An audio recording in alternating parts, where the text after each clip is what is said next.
Ceci est un livre audio autogénéré par Google. Introduction. La plupart des gens regardent les choses comme elles sont, et se demandent pourquoi. Moi, je regarde les choses comme elles pourraient être et je demande, pourquoi pas? J.F. Kennedy. Oui, nous changeons. C'est le propre de la nature d'être en évolution permanente pour répondre aux sollicitations diverses et variées qui émanent aussi bien des hommes que de l'environnement géographique, climatique. La nature humaine n'échappe pas à ce processus qui se déroule de façon récurrente tout au long de notre existence. Une observation plus attentive de ce processus nous a permis de repérer 3 grandes raisons susceptibles de provoquer le processus de changement. Un sentiment de mal-être physique ou moral, qui nécessite de modifier un certain nombre de paramètres de l'environnement, burn-out, harcèlement moral, etc. Un changement du contexte qui agit de façon exogène provoquant un changement obligé, naissance, mariage, perte d'emploi. Le dernier cas est celui où c'est vous qui avez décidé de modifier votre environnement pour des raisons de choix de vie, création d'une start-up, achat d'une nouvelle voiture, décision de s'installer en couple, d'entreprendre un régime, etc. La réussite de chacun de ces changements est liée à votre capacité à savoir analyser la problématique, faire les choix adaptés et mettre en place les moyens disponibles pour garantir la réussite de votre projet. Vous découvrirez dans cet ouvrage les outils et les méthodes utilisés par un coach psychothérapeute et un consultant en organisation. Après vous être approprié les fondements théoriques illustrés de nombreux exemples, vous pourrez exploiter vous-même les recommandations méthodologiques et les outils systémiques conçus et utilisés depuis plus de 20 ans par des spécialistes du changement. Chapitre 1. Changer pourquoi, pour qui? Toute la vie est une affaire de choix. Pierre Desproges. Dans cet ouvrage, nous vous racontons la longue histoire du processus du changement. Il débute très tôt et perdure tout au long de notre existence. Ce chapitre est consacré à la jeunesse de ce processus.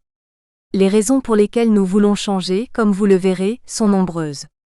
Dans toute démarche de changement, il est important de les avoir détectées et analysées avant de la démarrer. En fin de chapitre, un questionnaire vous permettra d'évaluer le niveau de maturité de votre envie de changer. Tout a commencé avec notre naissance, ce premier grand changement auquel nous avons tous été confrontés. Il nous a fallu abandonner après 9 mois de tranquillité, un environnement parfaitement sécurisé pour entrer dans un monde extérieur plein d'inconnus et de dangers. Pourtant, nous avons dû affronter cette première contrainte en tant que nouveau-nés pour vivre. En admettant que notre naissance se soit bien déroulée, pour nous comme pour notre mère qui nous a mis au monde, nous avons dû subir une deuxième contrainte au moment du sevrage. Puis il s'est produit un événement qui a souvent été une épreuve difficile à vivre pour la plupart d'entre nous, qui nous a obligés à quitter le cocon familial pour nous confronter à des inconnus, la scolarisation. D'un point de vue psychologique, il s'avère que selon qu'ils auront été bien ou mal vécus, ces 3 moments forts du début de la vie vont conditionner à l'âge adulte notre aptitude à décider plutôt qu'à subir le processus du changement. Si on peut admettre que l'enfance est la période où nous subissons le changement, comment expliquer qu'une fois adultes, nous continuons d'accepter volontairement ou non, de quitter une situation connue pour nous confronter à l'inconnu? Pour s'adapter à un environnement instable.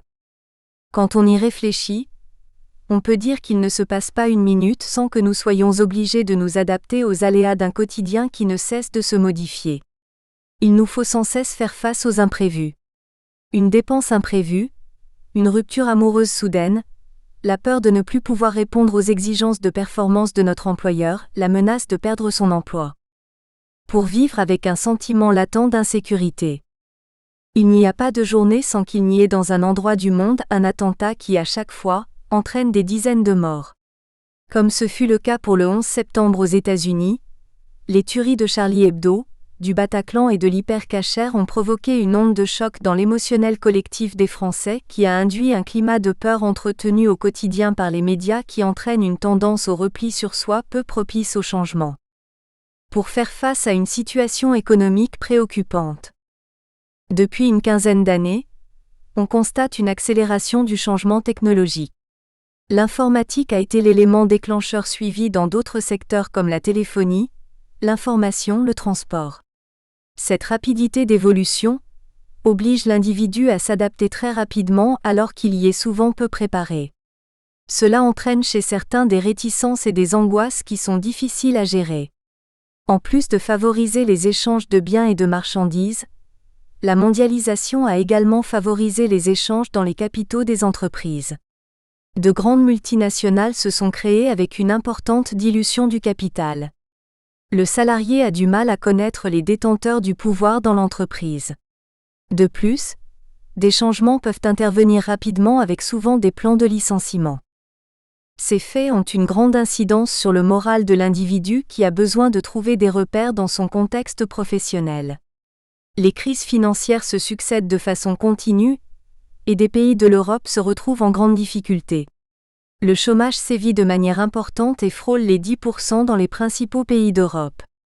En France, le chômage des jeunes est en augmentation, et les plus de 50 ans ont peu de chances de retrouver un emploi s'ils sont licenciés.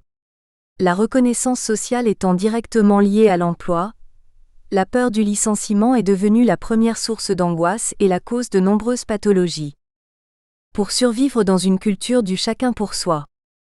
Deux chercheurs, Y. Algan et Pécahuc, ont parfaitement bien décrit l'un des problèmes de la France dans leur ouvrage, La société en défiance, en pointant le développement de la défiance et de l'incivisme créé par un système corporatiste et étatique. Cela entraîne un isolement de chacun, et la création de cloisons qui empêchent toute forme de communication. L'individu se retrouve ainsi seul face à lui-même et donc face à ses problèmes. En 1897 déjà, le sociologue français Émile Durkheim emploie le mot d'anomie dans son livre Le suicide pour décrire une situation sociale, caractérisée par la perte ou l'effacement des valeurs, morales, religieuses, civiques, et le sentiment associé d'aliénation et d'irrésolution. Pour ce scientifique, le recul des valeurs conduit à la destruction et à la diminution de l'ordre social. Les lois et les règles ne peuvent plus garantir la régulation sociale. Cet état amène l'individu à avoir peur et à être insatisfait, ce qui peut conduire au suicide. L'anomie provient du manque de régulation de la société sur l'individu qui ne sait plus comment borner ses désirs, souffre du mal de l'infini. Pour trouver de nouveaux repères. L'allongement de l'espérance de vie, le divorce et le chômage sont trois facteurs qui viennent aggraver cette sensation de perte de repères. Depuis un siècle, les progrès de la médecine, l'hygiène de vie, ont contribué à l'augmentation d'une vingtaine d'années de l'espérance de vie.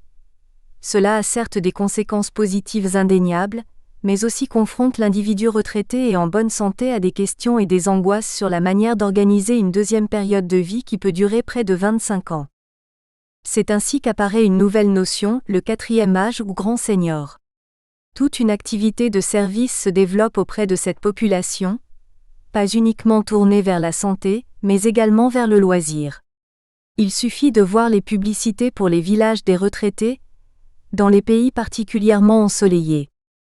Un psychiatre américain, Edwin Scheidman, écrivait « À 70 ans commence l'été indien de la vie. Il y a encore une cinquantaine d'années, la cellule familiale était l'un des garants de la stabilité de l'individu. Actuellement, l'augmentation importante des divorces entraîne une explosion du nombre de familles monoparentales. Dans une ville comme Paris, on considère que leur nombre avoisine 50%. Cela a pour conséquence une forte augmentation de la solitude qui engendre souvent un état dépressif, l'individu se retrouvant seul face à ses problèmes. Cette croissance des divorces est à l'origine de l'émergence des familles recomposées avec tous les problèmes que cela comporte. Acceptation de la belle-mère ou du beau-père, les relations entre différentes fratries. On retrouve une nouvelle source de mal-être aussi bien pour les enfants que pour les adultes. Il n'y a pas si longtemps, l'emploi constituait un objectif de vie et une valeur sur laquelle on pouvait compter. Tout un chacun pouvait espérer, il y a encore 20 ans, faire carrière dans l'entreprise où il avait fait ses premiers pas. Aujourd'hui, rien n'est moins sûr. La compétition intra- ou interentreprise, les restructurations, les délocalisations ont entraîné leur lot de stress et d'insécurité quant à l'avenir. La retraite elle-même n'est plus garantie. Pour maintenir ou de rétablir un équilibre avec le monde extérieur. Nous savons que l'accélération du rythme cardiaque en situation d'effort physique a pour finalité d'apporter de l'oxygène au système musculaire. Le professeur Claude Bernard a nommé ce processus concept d'homéostasie. L'homéostasie correspond à la capacité d'un système à maintenir l'équilibre de son milieu intérieur, quelles que soient les contraintes du contexte avec lequel il se trouve confronté. De façon plus générique, on peut dire que l'homéostasie est un ensemble de processus mis en œuvre par un être vivant pour maintenir son équilibre avec son environnement. Nous verrons tout au long de cet ouvrage de quelle manière une personne qui décide de changer pour maintenir ou retrouver un sentiment de bien-être, satisfaire un besoin, relation équilibrée avec l'environnement, pourra mobiliser différentes ressources, physiques, émotionnelles, cognitives, sociales, philosophiques, pour satisfaire nos besoins, nos désirs, nos aspirations. Abraham Maslow a pu dégager, identifier et hiérarchiser 5 groupes de besoins génériques. Le besoin de survie. L'être humain a d'abord besoin de survivre, besoin d'air, de sommeil, de nourriture, de boisson, de se reproduire, etc. Le besoin de sécurité. Il s'agit pour l'être humain d'organiser sa vie de manière à garantir sa survie. Le besoin de reconnaissance affective, sociale, professionnelle. C'est le besoin de savoir que l'on comptait pour les autres. L'être humain va faire beaucoup pour satisfaire ce besoin. Le besoin d'estime. C'est le besoin de recevoir de la part de certaines personnes de son entourage des signes de reconnaissance positifs. Le besoin de réalisation de soi. La théorie de Maslow est fondée sur le principe de causalité. Si un besoin inférieur n'est pas satisfait, on ne peut pas envisager selon lui de réaliser le besoin supérieur. La réalité est tout autre comme vous le verrez dans le chapitre suivant. Faites le point. En reprenant les notions exposées dans ce chapitre, nous vous proposons de faire le point sur votre situation actuelle. Pour cela, munissez-vous de quelques feuilles de papier et écrivez ce que vous évoque chacune des questions ci-dessous. 1. Avez-vous le sentiment que votre environnement matériel, affectif, social, s'est dégradé depuis quelque temps? 2. Pensez-vous disposer des ressources matérielles, affectives, sociales, nécessaires pour vous adapter à cette instabilité? 3. Avez-vous le sentiment que vous risquez d'être prochainement confronté à une situation économique préoccupante, divorce ou séparation, déménagement, départ à la retraite, perte d'emploi? 4. Si vous deviez prochainement changer de vie, pensez-vous pouvoir compter sur un réseau d'amis fiables? 5. Seriez-vous capable d'abandonner des repères importants qui structurent votre vie depuis longtemps, salaire, habitat, relations, pour en adopter de nouveaux? Si oui, lesquels? 6. En vous inspirant de la théorie d'Maslow, listez 5 besoins que vous souhaiteriez satisfaire à court 3 mois ou moyen 6 mois terme. Commencez par le plus. Nous espérons que vous avez apprécié cet aperçu. Pour continuer à écouter ce livre audio sur Google Play Livres, utilisez le lien dans la description de la vidéo.